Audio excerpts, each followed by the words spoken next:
Hello, guys, and welcome back to the FPL Duo. We're back for a transfer tips video for Game Week 31. This is the buy, sell, hold, ignore series. We're going to discuss the players that you should be looking to bring into your team and also transfer out ahead of Game Week 31. I'm joined by Jordan. How you doing? Yeah, I'm good, thanks. Hope everyone's having a good start of the week. Obviously, it's a short week because it's Tuesday and most of us had bank holiday Monday off. But yeah, hopefully you're enjoying the week so far. Without further ado, let's get started. So let's bring up the first player you guys should be looking to buy for Game Week 31 and beyond. And first up is Jack Grealish, as you can see by the thumbnail as well. So let's start with Jack Grealish. 23 appearances, 5 goals, 6 assists, 2 double-digit hauls. I think 12.2 back-to-back 12-point hauls for Jack Grealish against Liverpool and Southampton. So Jack Grealish is playing very, very well right now on form, as well as Man City looking very good. I think Man City now coming into the groove and looking like a force to be reckoned with in the title race. So yeah, Jack Grealish is putting up numbers finally. Start of the season, even last season, a lot of people did accuse him of not getting the goals and assists, but he's now started picking them up now. And next fixture again in Game Week 31 is a very nice one against Leicester at home. So definitely you can see him getting something in that game. 32 is a blank, of course. So if you're on a free hit, then it doesn't matter. But if you don't have a free hit, then maybe you are wary about bringing him in. Game Week 33, he's got Arsenal at home. And the reason why I'd look to bring Jack Grealish in is actually for Game Week 34. And that double game week looks very nice against Fulham and West Ham. And then in Game Week 35, he's got Leeds. So the fixtures, especially for that double, I'm eyeing up Jack Grealish as a definite. He's going to be in my team, I think, 100%. Especially if Rashford is injured. So we know Rashford is currently flagged in FPL. If Rashford, if Ten Hag comes out and says Rashford's going to miss out, I think Rashford to Grealish looks like a very good move. What's your take on the Grealish anyway, Jordan? Especially after his performances against Liverpool and Southampton with 2 massive hauls, double game week coming up as well. Yeah, it all seems to be fitting well with Grealish, especially with the fact that Foden has been out and is still out with obviously for a few weeks, so it does give us the benefit of buying Grealish in the team because we know he's going to start most matches now that Foden is not able to play in the upcoming weeks, and he should probably play in the double as well, Grealish, when they have Fulham away, West Ham at home in the 34. And yeah, he's a good, I'll say, differential and a nice gem. I think that going forward, you'll probably have a lot of benefits going with Grealish, especially with Man City chasing Arsenal in the title race. And there's a lot to play for, and Grealish will play a massive part in that in the next few weeks because it is going to be crucial that Man City keep up with Arsenal as they are closing the gap very slightly. But his ownership is 7.2. It will be on the rise. It will definitely hitting 10% and above by the time it obviously gets to Game Week 31 at the deadline. And his price does rise, expected tomorrow as well. So if you're worried about price rises for players like Jack Grealish that you're thinking of buying, just be wary and knowing that he will be rising probably tomorrow. Okay, let's move on to the second buy on the list, and that is Martinelli. Now, Martinelli has had 30 appearances so far this season, 14 goals, 4 assists. So he's having an excellent season as well, standout season for Arsenal, as well as the other guys like Saka, etc. But we'll put Martinelli on the list. 6.6 million, so he's still very cheap, coming off the back of a goal and an assist as well against Liverpool in that probably Arsenal's best outfield player.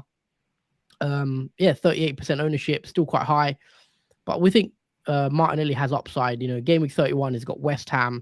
Game Week 32, very nice fixture. If you've not got a free hit, then Southampton at home looks like a good game for him.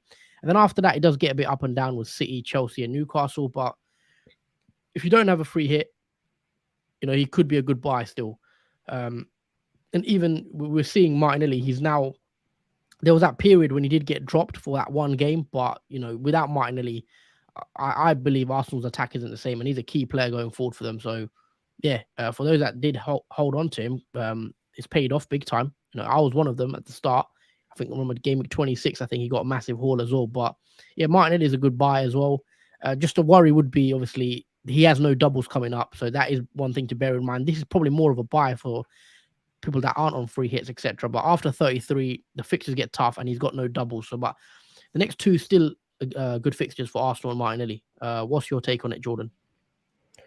Yeah, Martinelli has been raking in the points the past few game weeks. He's had many returns, and for a single game week player, when it comes to double game week 34, he may be one to even consider as a single game week player, because even though it's Chelsea, we've seen Chelsea struggle. They lost 1-0 to Wolves.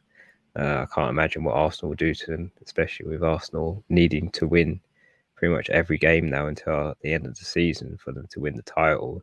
There will be goals coming from Arsenal in these fixtures if they are to win the title, and they are most certainly going to come from Martinelli as one of them Mhm. as well as other Arsenal assets. So yeah, Martinelli is also a player for me that I am considering bringing into my team. Mhm. Moving on to some players that we think you could be looking to sell potentially. And first one up is actually Marcus Rashford. Now we know Marcus Rashford is injured. He has a groin injury. I think he's 50% chance to play in the next game, according to FPL. But we don't know that. This is assuming Marcus Rashford is injured. If we hear before the press conference that he's fine, then you just keep him. He's an easy hold. But if we hear any news that he's a serious injury or anything like that, 100%, I think Rashford is a sell because he's got Nottingham Forest, then a blank, then Spurs. And obviously, he has that double game week. So, look, if he's injured, for us, it's an easy sell. I think we want to discuss on Rashford too much. It's a bit of wait and see as well because we don't actually know the extent of his injury.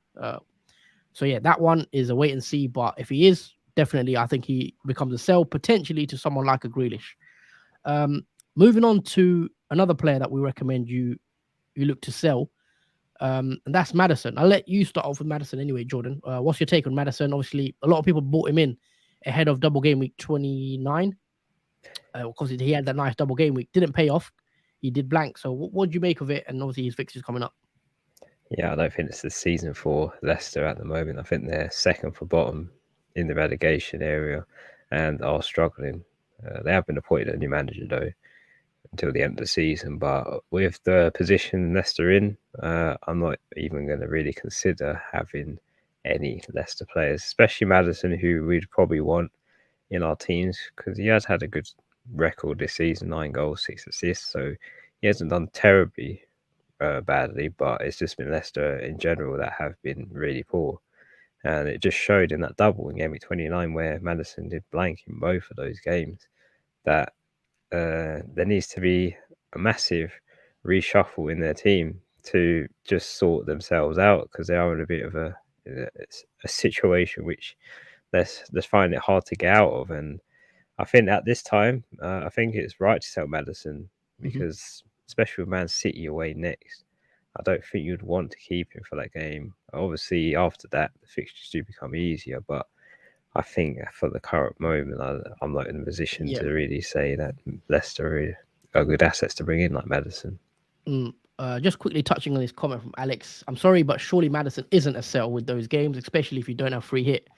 Now, just very quickly answering this question, for me, he's still a sell because you only get five midfielders, and assuming you've got, uh, let's say you've got who does everyone have? Also template like most people have Rashford right now, Bruno, um, who else? We've got double Brighton. A lot of us have double Brighton, Mitoma, McAllister, and then that leaves your fifth slot. Now, for me personally, with Madison not having any doubles coming up, especially in 34, I'd rather with that 8.2 million that he's taking up, I'd rather move that money towards a Salah.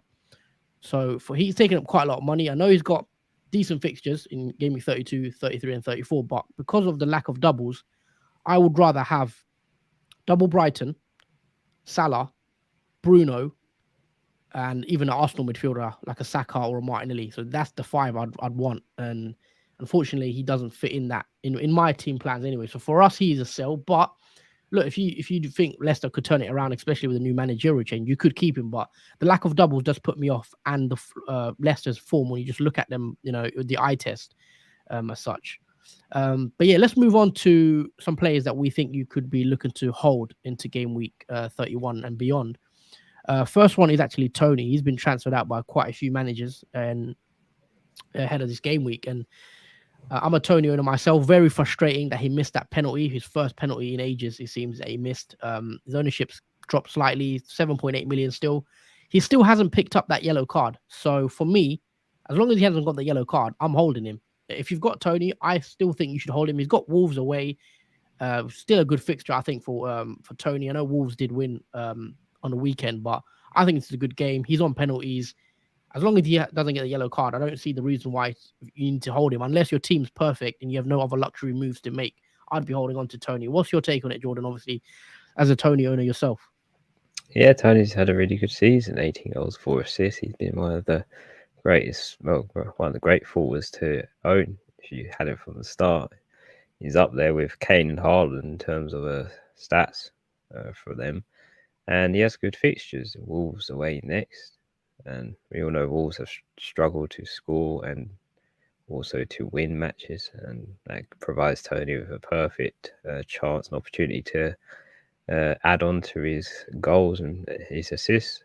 And then he has Aston Villa at home next in Gameweek 32. Then Chelsea away, which I would say is not a red. And then Nottingham Forest at home. So he has 4 good fixtures, I'd say, coming up. Tony, I don't think he's in a position yet to get rid of, as we've spoken about. He hasn't had a yellow card yet, so you're still getting, as long as he doesn't get the yellow card in the match itself, you still get him in that game still, if you hold on to him. So until he gets a yellow card, he's definitely a player you want to hold on to until, if he gets a yellow. Yeah, I think after game week 32, if he doesn't get booked in the next 2 games, that gets wiped to 15 yellow cards. So he should be fine as long as he doesn't get booked in the next 2. So yeah, I'll take that risk and just hold him. Let's move on to another player that we think you could be looking to hold. And that is actually Bruno Fernandes. Now, he's been transferred out by quite a few managers as well ahead of this game week, which may come as a surprise to some, may not come as a surprise. 28 appearances, 5 goals, 6 assists.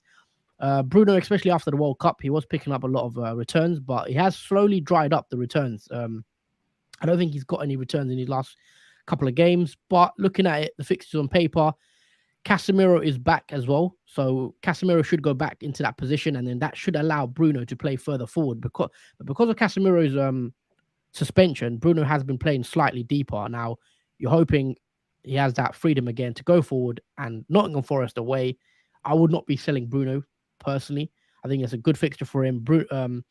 Man United going to Nottingham Forest, I think on paper, I still think it's potentially a game where Bruno could haul. We know he's on penalties. He's on every single set piece. So I don't know if I'd be selling him now. Yes, he blanks in 32, but as I said, free hit, guys. If you've got a free hit, then you shouldn't worry. And then in that game week 34, again, as we said with Man United many a time, it's that double game week. And someone like Bruno who can get returns, especially, getting a penalty or an assist. And with Casemiro back, I expect Man United to perform slightly better. But obviously, Rashford being injured is a worry. If it's serious, then maybe it makes Bruno a lesser pick because Man United will probably score less goals, less assists for Bruno. But maybe it's a good thing because without Rashford, Bruno might become the main source of goals. So this could even be a better reason to hold him potentially. But yeah, I think Bruno's a hold for me. I know, Jordan, you're not sure, but I think you're going to give it another week, innit? Nottingham Forest. Yeah, I'm going to give Bruno one more chance, I think. I want to see what it's like because I know Rashford probably won't be playing in that game. It gives a good test to see how Bruno sort of plays in that game. And obviously, with Casemiro back as well, also gives a better opportunity there back in that position he normally is in to see what he can do. And yeah, that'll be last chance to do. Whether Bruno gets something from that game or not will determine if I hold on to him when it comes to the double in 34. Mm-hmm. Yeah, I agree. I think you hold him for the next one. Free hit 32 if you've got a free hit. Tottenham, I think you just got to play him and then, wait for the double.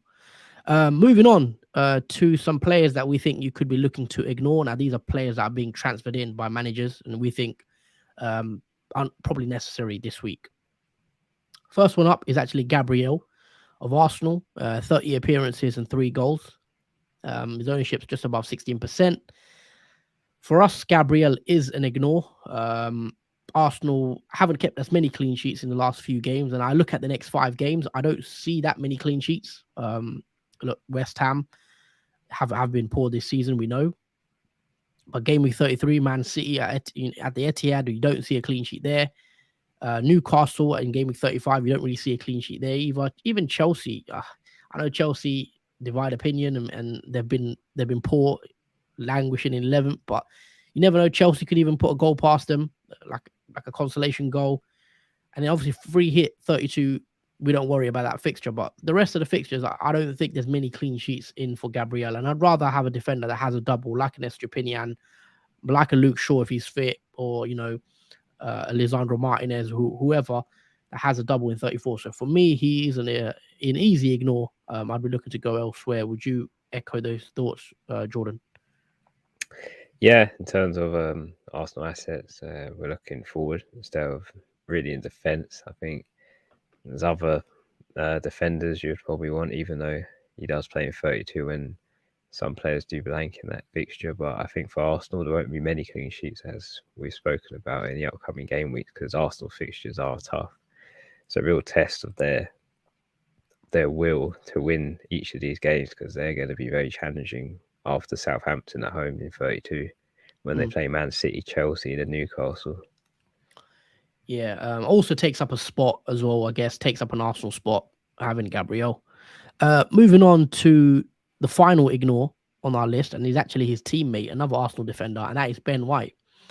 Now, Ben White, similar thoughts to really Gabriel. He's taking up another spot where you'd probably want a Saka, Martinelli, and Jesus, who I think is a nice differential right now. Jesus, I'd definitely be looking to bring him in ahead of an Arsenal defender. And again, we don't see many clean sheets in the next 5. Yes, Ben White has scored recently, so some people might look at that, want to bring him in. 4.9 million, so he's very cheap.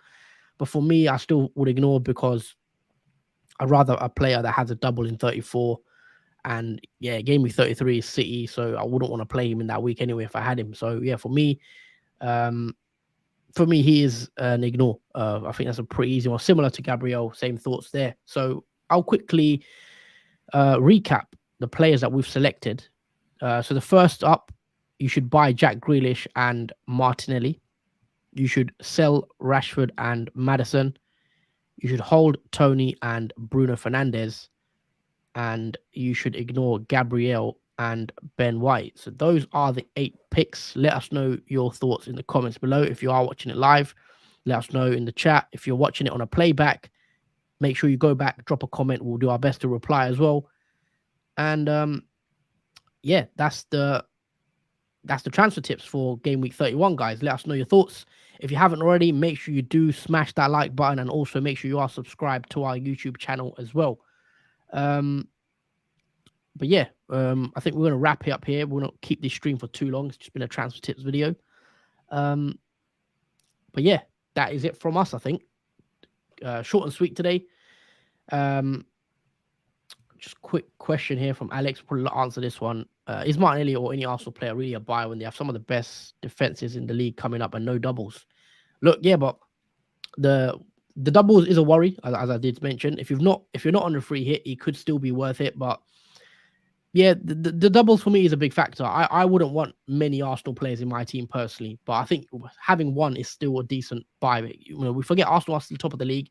They are the best team in the league as it stands, and they should still score in those games. Whether they win all of them is another question, but you could probably still expect Arsenal to pick up some points, especially West Ham, even Newcastle. You can see them scoring. Chelsea, you can see them scoring, but there are some tough games, so maybe not as many clean sheets.